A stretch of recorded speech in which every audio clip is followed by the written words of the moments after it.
Hello, Dr. J here. Welcome to my show, The Real Story. These are real stories about health, women's issues, and today I'm talking about victim blaming. I have a problem with this, and you should have a problem with this.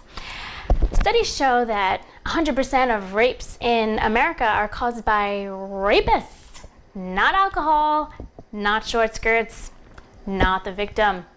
In 100% of the cases, the victim did not want to be raped. The victim, in all cases, did not want a part of the assailant's body or an object to be shoved inside their body. They also were really upset if they were unconscious at the time. Probably better if they were unconscious, but still.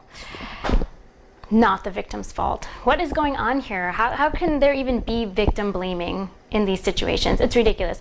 Last year I went to a conference, it was called Women in the World, and there was a documentary filmmaker. She was a British lady, and she did a documentary in India called India's Daughter. And it was about this girl. She was a physical therapy student, 23 years old, and she was on a bus. She was raped by 5 men. I can't even talk about the crime. It was so heinous what these men did to her. But she was with a male companion.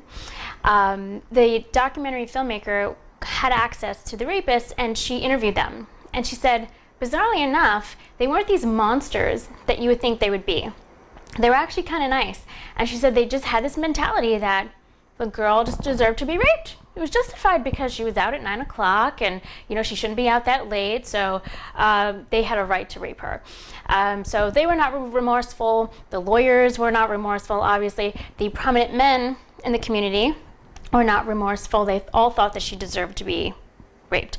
So the filmmaker brought up an interesting point. She said, are these guys just a few rotten apples in the barrel, or is the barrel rotten? Right? I mean, they just all kind of had this mentality. I'm not saying that all Indian men have this mentality. I am Indian/West Indian, so I'm surrounded by very loving men who do not think this way. But it's just an interesting point about the mentality in certain societies and gender equality and all that good stuff. So I thought, well, this can't happen in America, right? I mean, we don't think this way. Fast forward to today, where we're hearing about this sentencing of Brock Turner, the Stanford swimmer, who sexually assaulted a girl behind a dumpster. She was unconscious. Okay, so he wasn't remorseful, right? His father was not remorseful. He wrote this whole letter to the court saying his son lost his appetite and he's not his happy-go-lucky self, mainly because he's going to jail, not because he sexually assaulted a girl. The judge was like, this kid's all right. I'm gonna just give him a 6-month sentence. He's not a bad kid, which can be lessened to 3 months, so he may not spend any time in jail. And then the media is referring to him as the Stanford swimmer. And all of these articles that I read about him, they post his swim times. The articles are written by men. And side note, they are not calling him the Stanford rapist for a reason, this is so wild. So if he committed this crime in New York, he would be considered a rapist, and it would be considered rape, what he did. But because he only assaulted her with his hands, with his fingers, it's not considered rape in the state of California. So they don't refer to him as a rapist. Isn't that ridiculous? Well, Brock Turner, I'm a New Yorker, and you're a rapist to me. This is all on you. All on you, rapist. So the media is kind of painting him as this nice, innocent kid because they've been showing his yearbook photos instead of the mugshot photos. I mean, it's ridiculous. Is it a race issue? Probably. Is it a socioeconomic issue? Probably. But it's just a mess. I mean, it just made me think, are they a couple of rotten apples in the barrel? Brock, the Stanford rapist, and his father and the judge and the media? I mean, or is this, is the barrel rotten? What are these kids thinking? What are these guys thinking as they grow up? How are they being raised? Listen to what I'm saying. Listen, I am not accusing any of you of raising rapists, raising boys to be rapists. I'm not judging your parenting skills. I'm sure you'll have wonderful boys.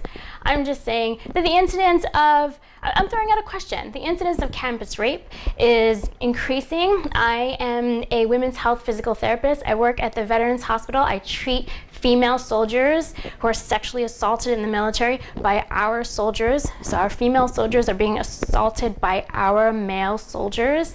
What's going on here? And again, I'm not judging, I'm just posing a question. Are we creating a rotten barrel? Right?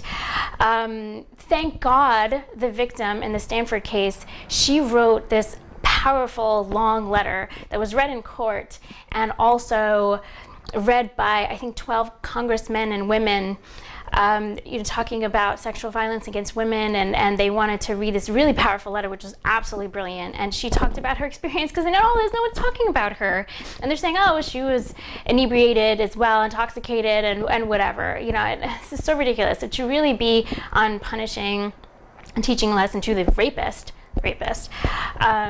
and not highlighting or identifying him by his accomplishments in university sport. I mean, if somebody did this in New York, they would be like the Bronx rapist or the Brooklyn rapist, right? They would have a sketch or some kind of like mugshot of them looking all dark and stuff like that, not identify them by their star accomplishments in life. So we gotta paint it for what it is, and the victims deserve justice. So take home message, not the victim's fault, okay? Rapists cause rape. So yes, not the victim's fault, not alcohol, not how they dress. It's all on you, rapists, all on you. So thanks for tuning in. That is my opinion for today. And tune in next week and check out my website and my YouTube channel. Subscribe to my newsletter, all that good stuff. And I'll see you next week when I do a product review of Beta brand pants for women. Thanks for tuning in. Bye.